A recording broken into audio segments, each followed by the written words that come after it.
And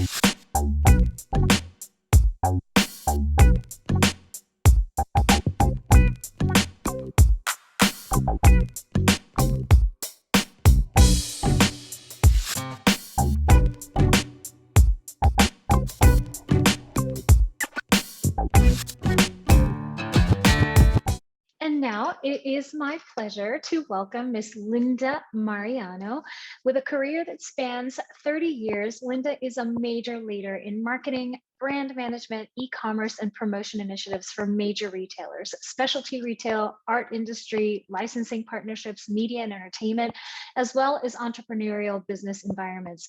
For the Redwood Media Group, Linda oversees the marketing and brand extension efforts of the company, whether conceiving a breakthrough media-based retail concept for the Discovery Channel or driving an integrated growth strategy of the core demographic as the chief architect of the Thomas Kincaid brand, overseeing every aspect of a major event, or coaching an emerging artist, Linda achieves success. She has created programs that added multi-million-dollar sales via direct strategic alliances with partnerships with Disney, Warner Brothers, Elvis Presley Enterprises, NASCAR, Major League Baseball, and others.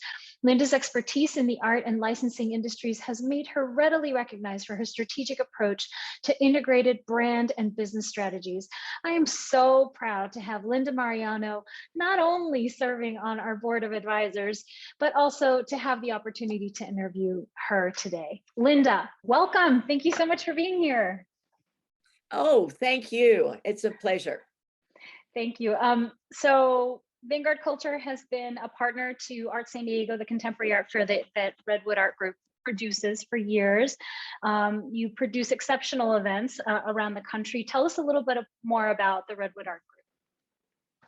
Well, we do exactly that. We produce contemporary art fairs across the country. And we have annual events in San Diego, although not for the last 2 years, unfortunately. We'll be back in 2022. We also have an event in Santa Fe, in New York, in Miami, and in Dallas every year.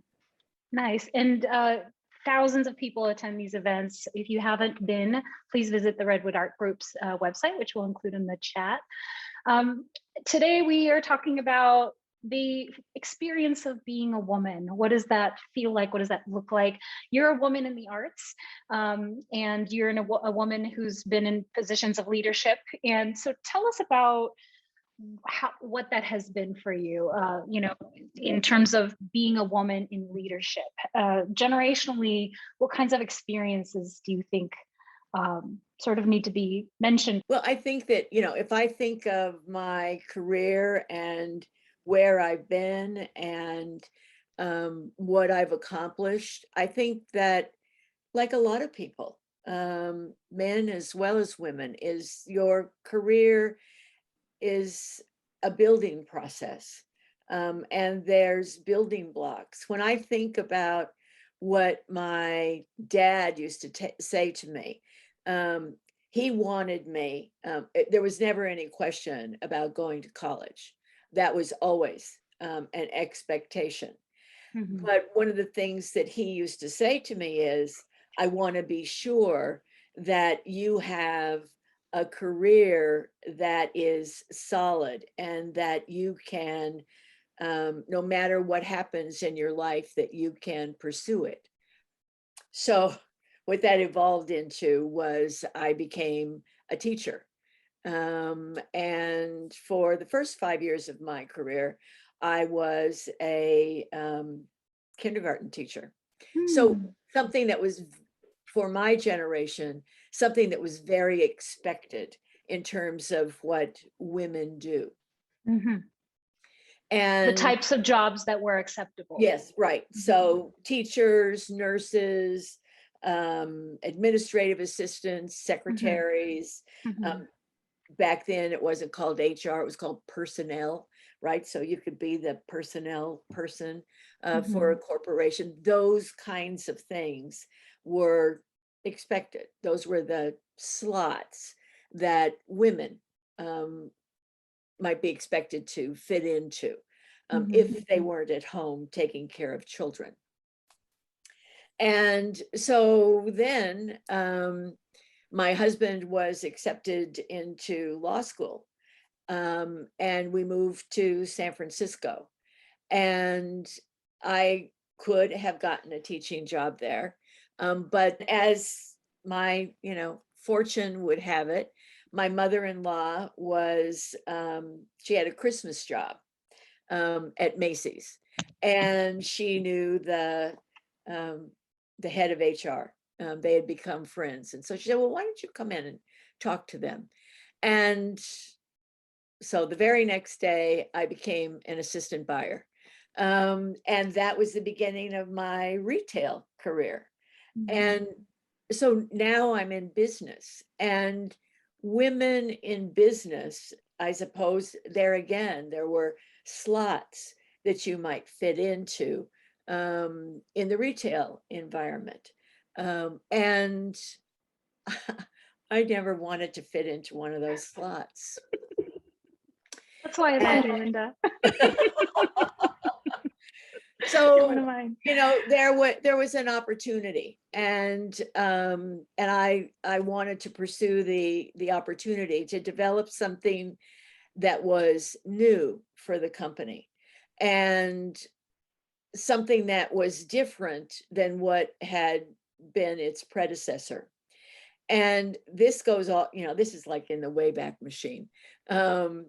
When bridal departments meant gowns, but Macy's had gotten rid of the gown department. But there was an opportunity, and it was really a marketing opportunity, to wrap all of these departments into this business called Bridal Registry.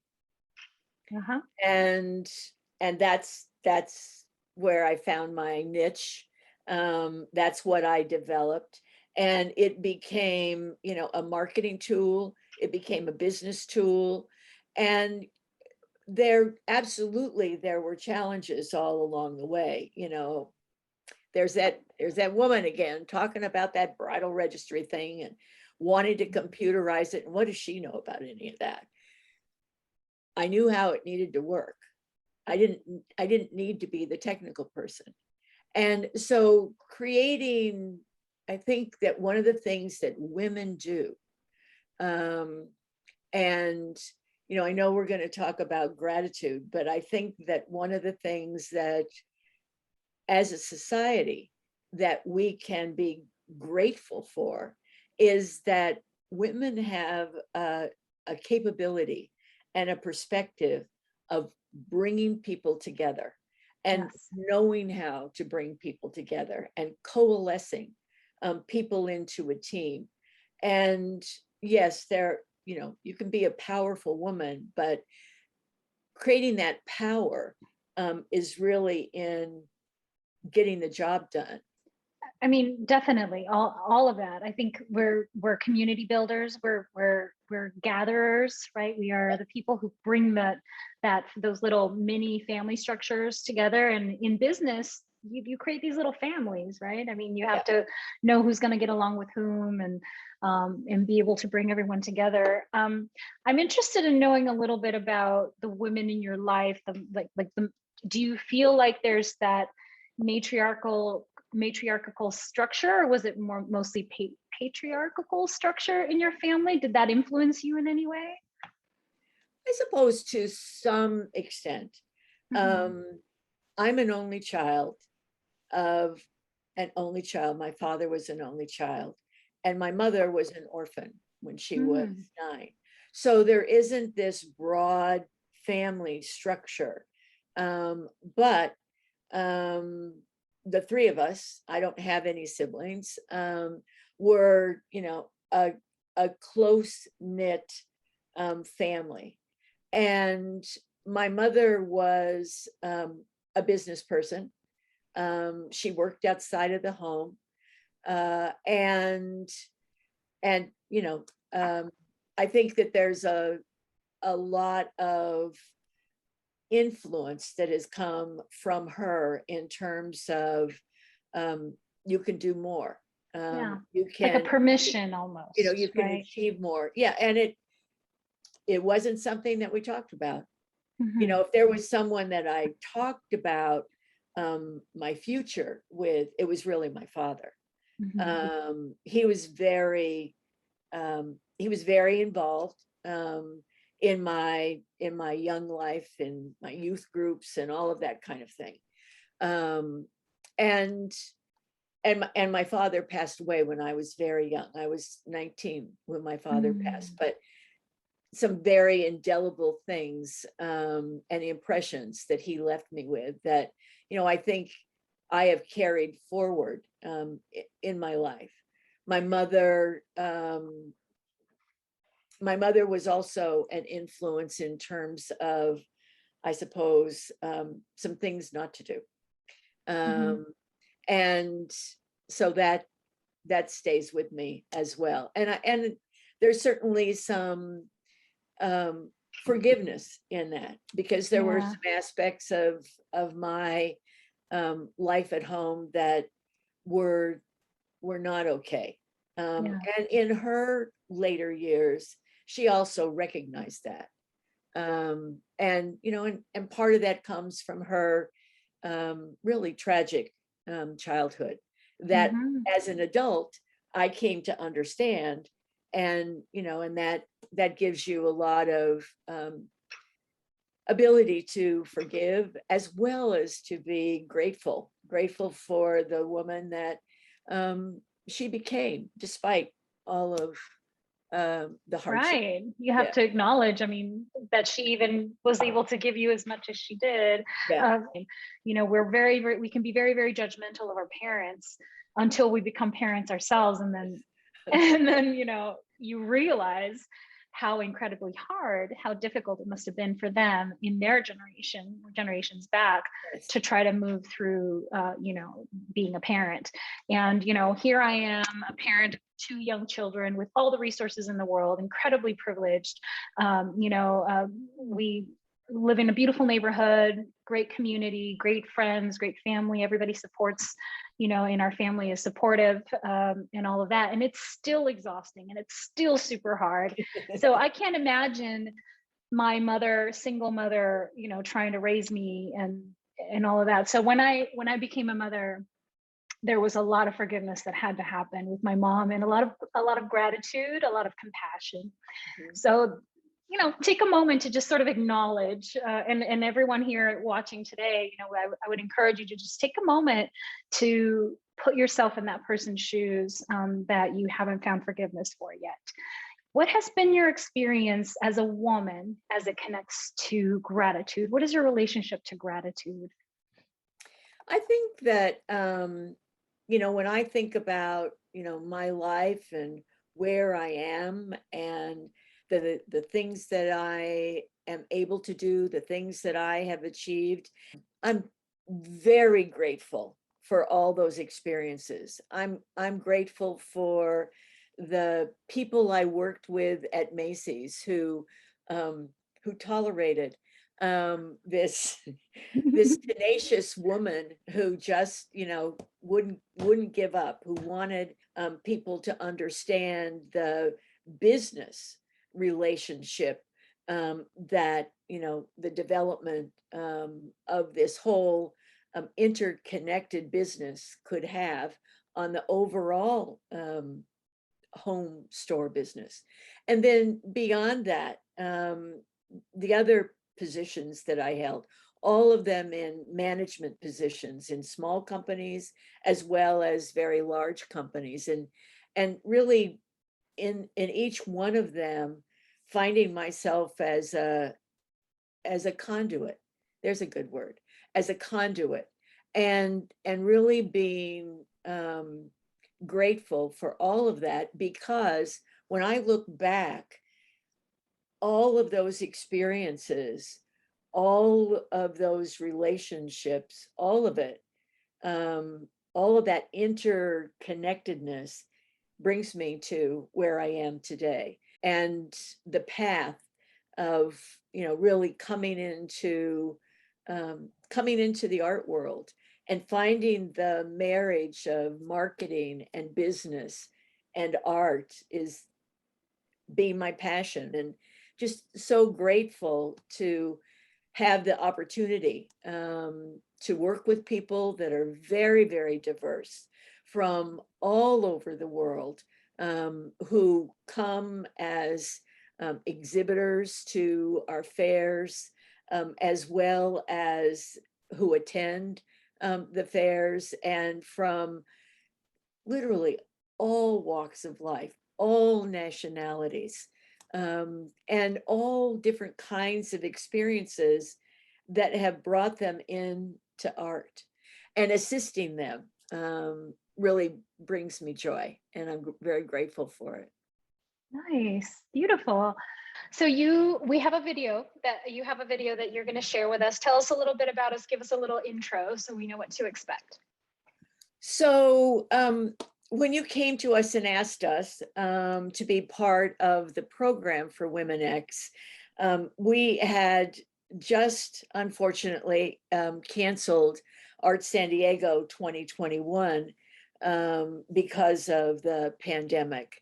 And so I reached out to some of our women exhibitors that would have been at Art San Diego. So these are 5 of the women that, if we were still holding the event at the 1st of October, you would have seen them on the fair floor.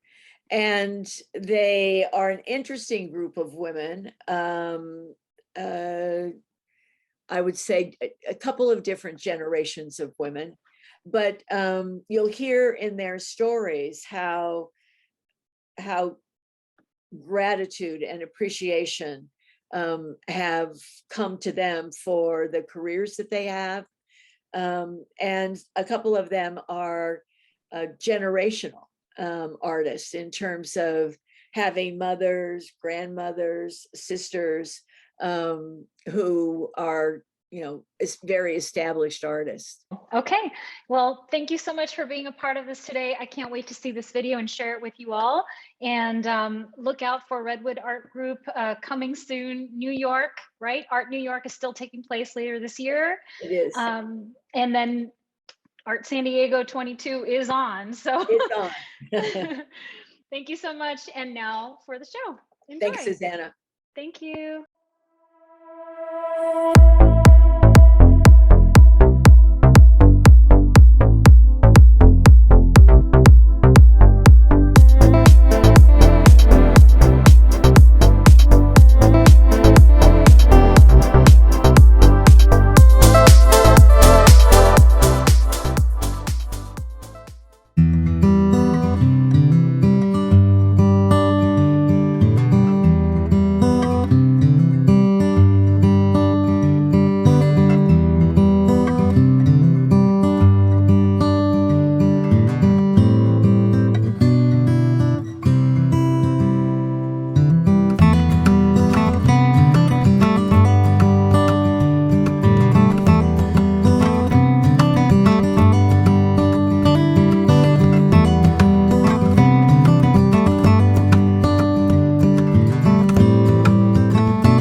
My work is about a reflection of my joy, and I really try and capture the joy that you feel when you're really present in nature.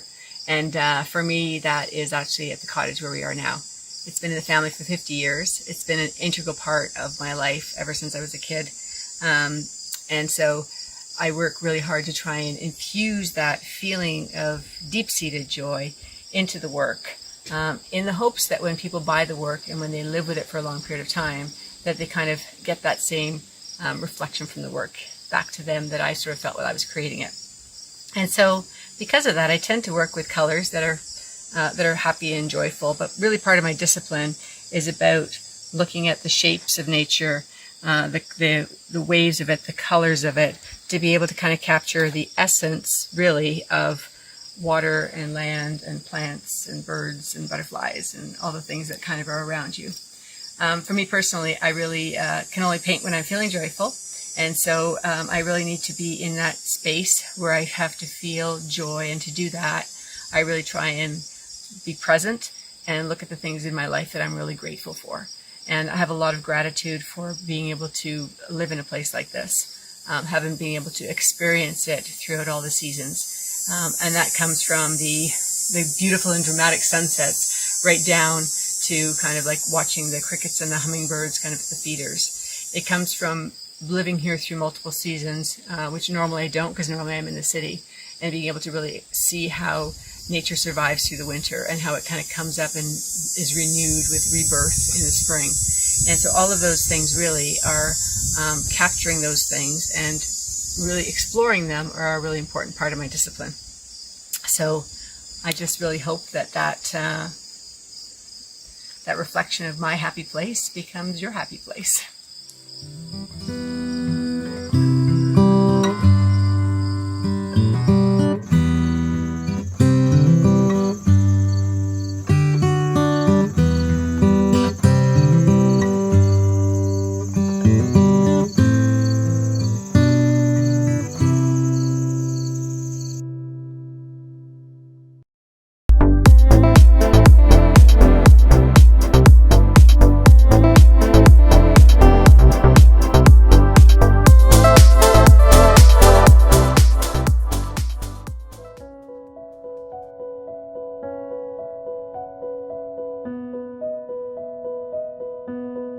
Encaustic painting is a 5,000-year-old art using beeswax, pigment, and fire. I use these natural elements to infuse the source energy of water and the essence of nature into my art.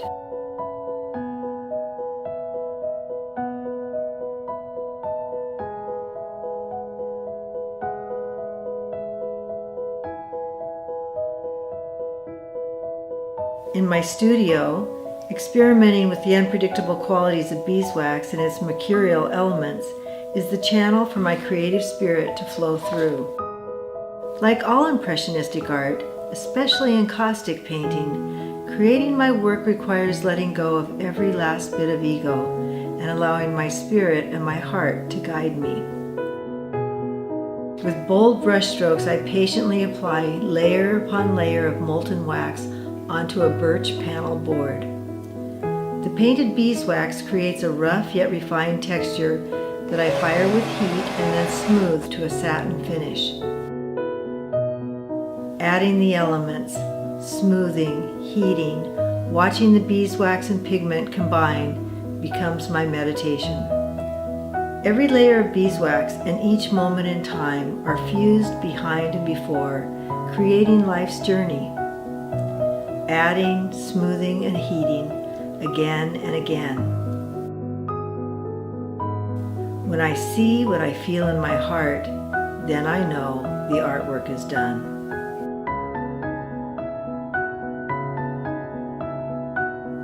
I am humbled and inspired when you engage with all of your senses and are moved by my work, and touched deeply when I see the spontaneous feelings of peace that surrounds you. This is my gift, the gift of my art.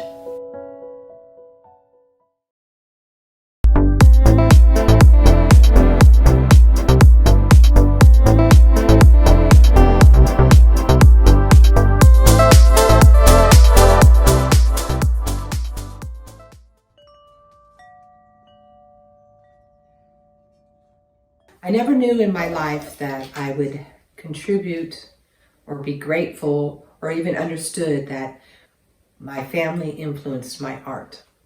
The people that mostly influenced my art was my mother and my grandmother. They were both artists.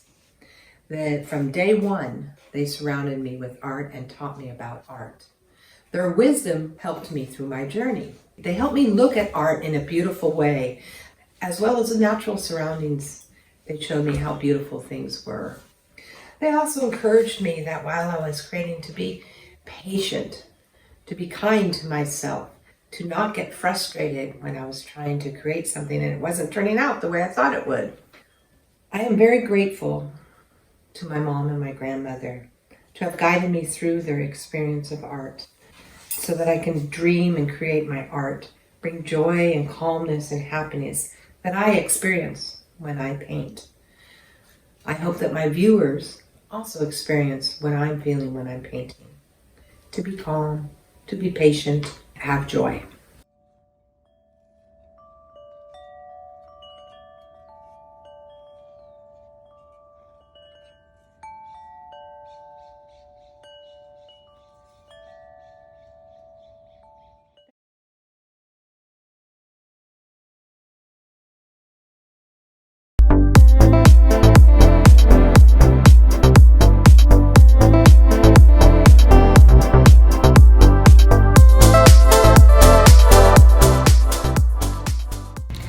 Good morning. My name is Mary Johnston, and I am a contemporary landscape and abstract artist. I work exclusively in oils. My work is very colorful and yet very serene. I love the materials that I use. I love the feel of the oils on the brush. I love all the different colors. I was always that kid that loved the crayon box with the 72 different colors that you could use right out of the box, and I'm just thrilled to be able to be that person that can be creative and yet make a living at what I love to do. I am from the North Woods of northern Minnesota, Duluth to be exact, and grew up on Lake Superior, which has always been a muse for me, the beautiful colors of the lake, the sunrises, the sunsets, the atmosphere, the different things going on. I love, obviously, a good sunset. I love a far horizon. I have picked up on a lot of my travels. I've lived on the East Coast and the West Coast. I lived in Southern California for a while, New Jersey for a while. And the colors over the ocean is very different wherever you go. The colors of the West, the skies are very different in the West. I have traveled extensively across the US and just take it all in. This country is very beautiful, and it has a lot to offer, especially, for someone who is very attracted to scenic beauty. The United States is a very beautiful place.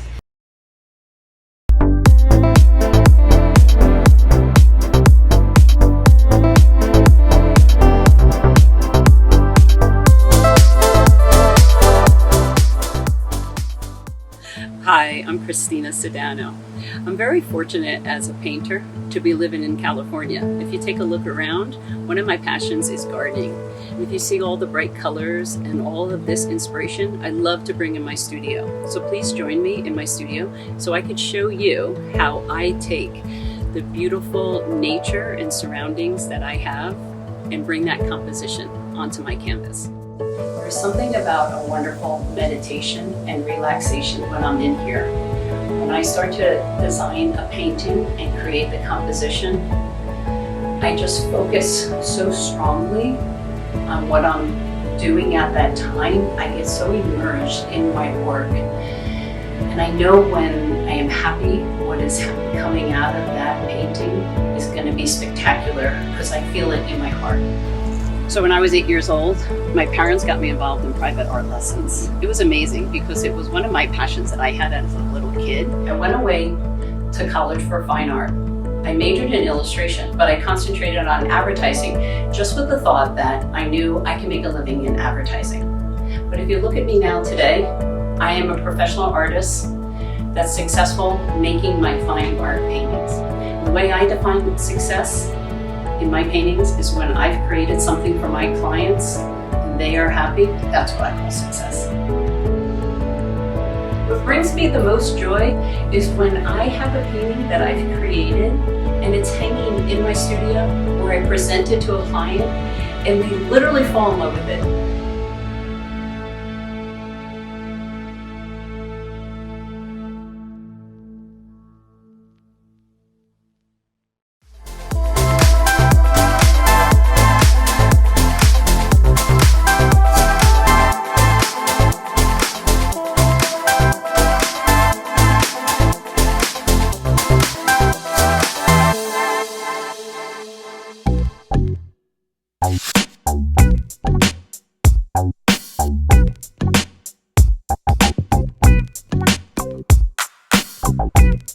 you.